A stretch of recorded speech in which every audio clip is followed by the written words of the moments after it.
I grew up in the projects and came from a single parent home.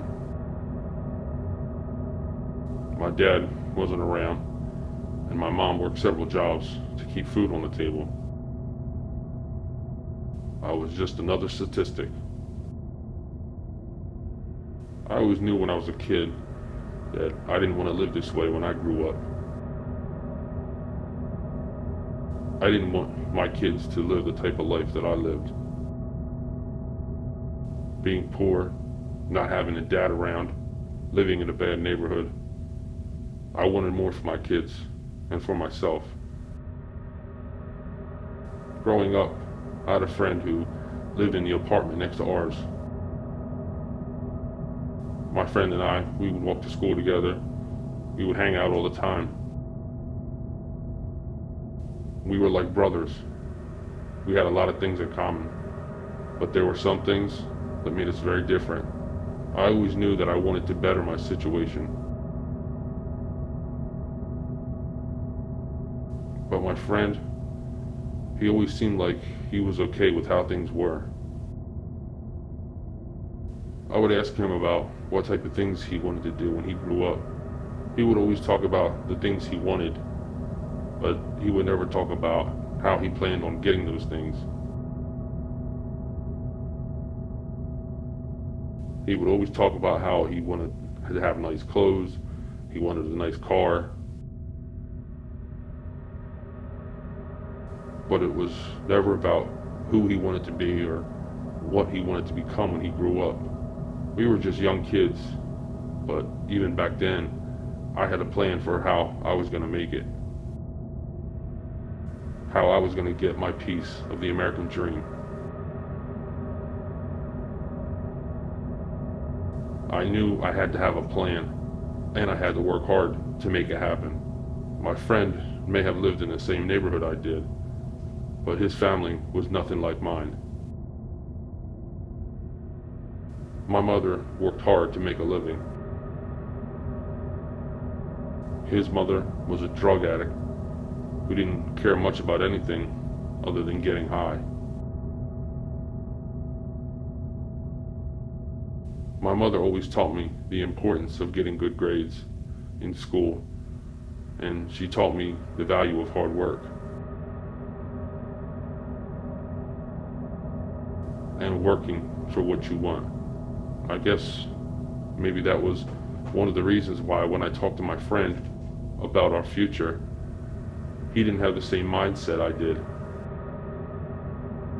I was put on a path to strive for success. My mother always made sure I did my homework and always made sure I stayed out of trouble.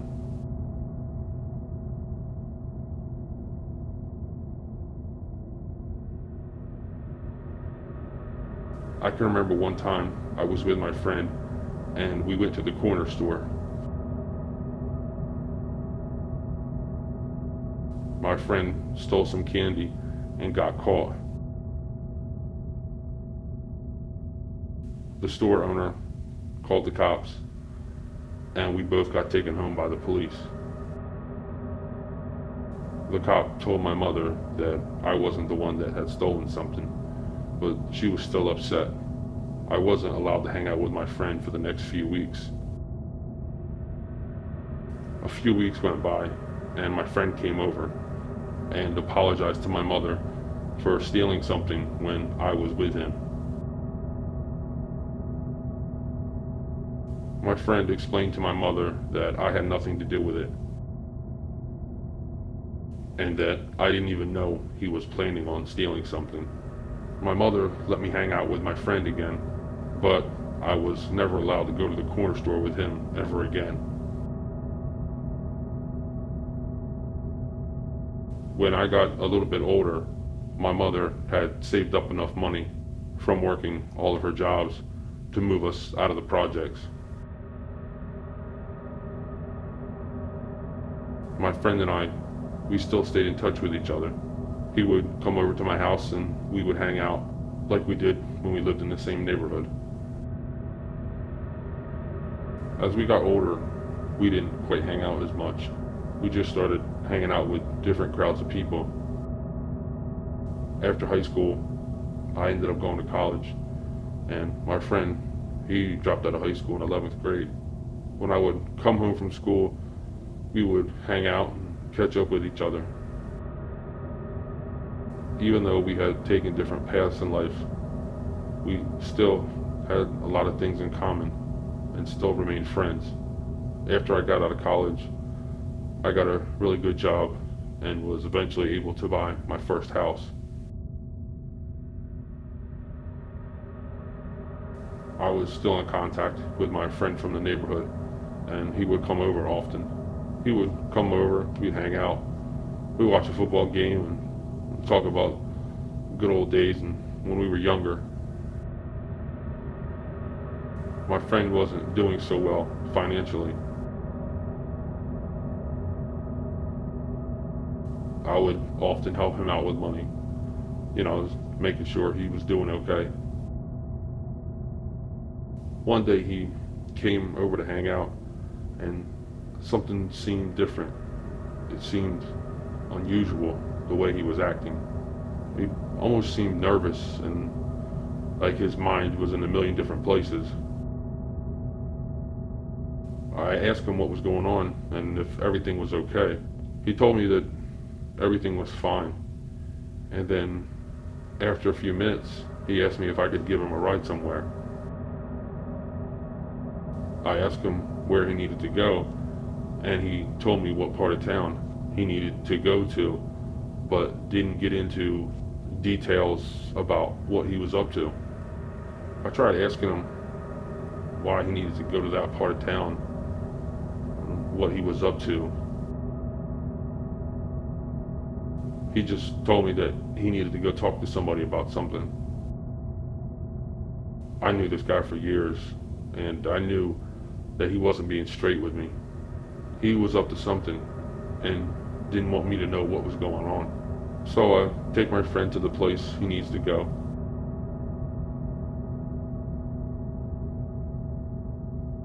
He has me drop him off at this gas station in a part of town that I've never known him to be in.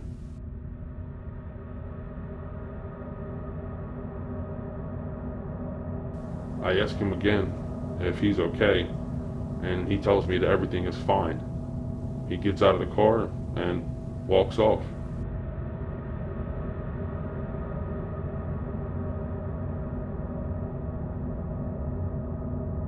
I drove away and headed back home.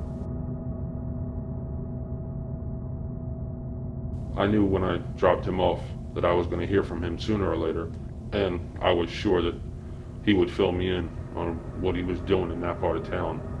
So I get home and I went right to bed. I'm sound asleep in bed, and I get a call from my friend. I remember he sounded like he was out of breath, and he was asking me if I could come pick him up.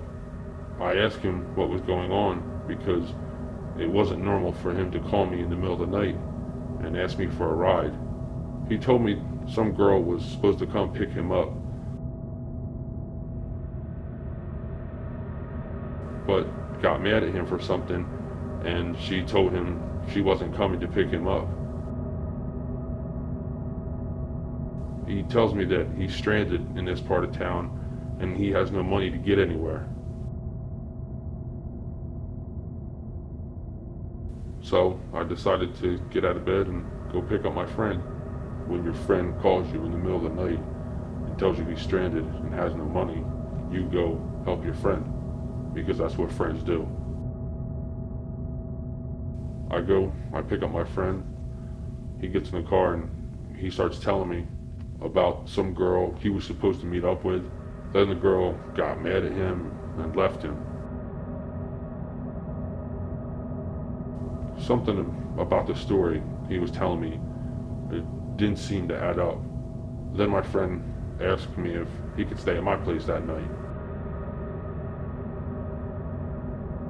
because he had nowhere to go. My friend had stayed at my place before, but not after calling me in the middle of the night to be picked up. So I told him he could stay at my place that night. We continued driving down the road, and I could tell that something was weighing heavy on his mind. I asked him to be straight up with me and tell me what was really going on. He told me everything was fine, he was just having some woman problems. And just needed a place to rest his head for the night. I just continued driving and headed home. So we get to my house and I get him some blankets and a pillow for him to crash on the couch.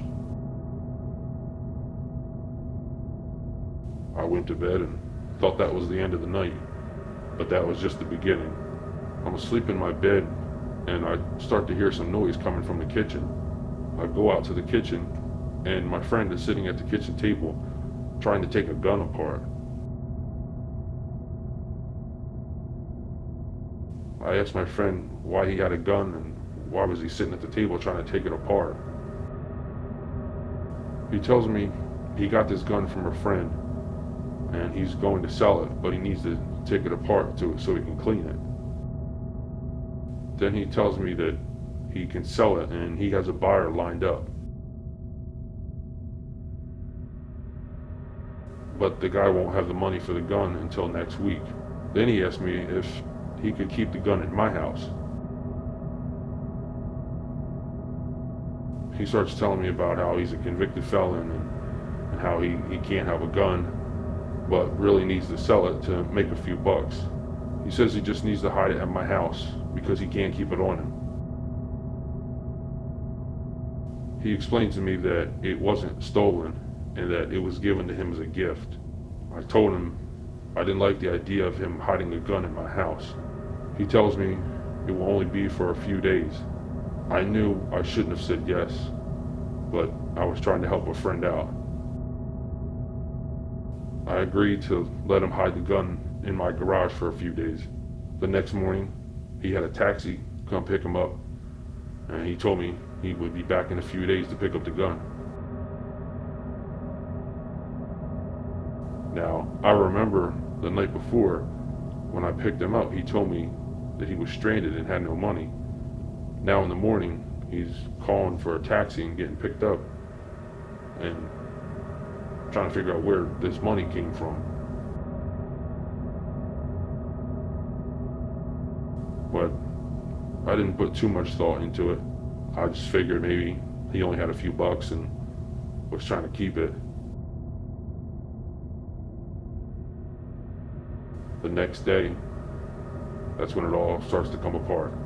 I get a knock at the door, and it's the police. They tell me they have a search warrant for my house, and they're looking for a gun. They come in and find the gun in the garage. Then they explain to me that the night before, my friend robbed a drug dealer.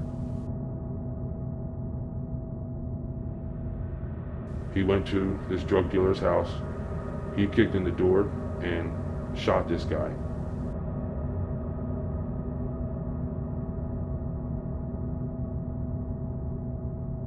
He didn't kill this guy, but the drug dealer knew exactly who it was that robbed him and shot him. So this drug dealer decides to call the cops to get my friend in trouble. Now, in my head, I'm starting to put everything together. Everything from my friend acting different and acting like something was wrong, to him wanting me to drop him off in a part of town that he would not normally be in.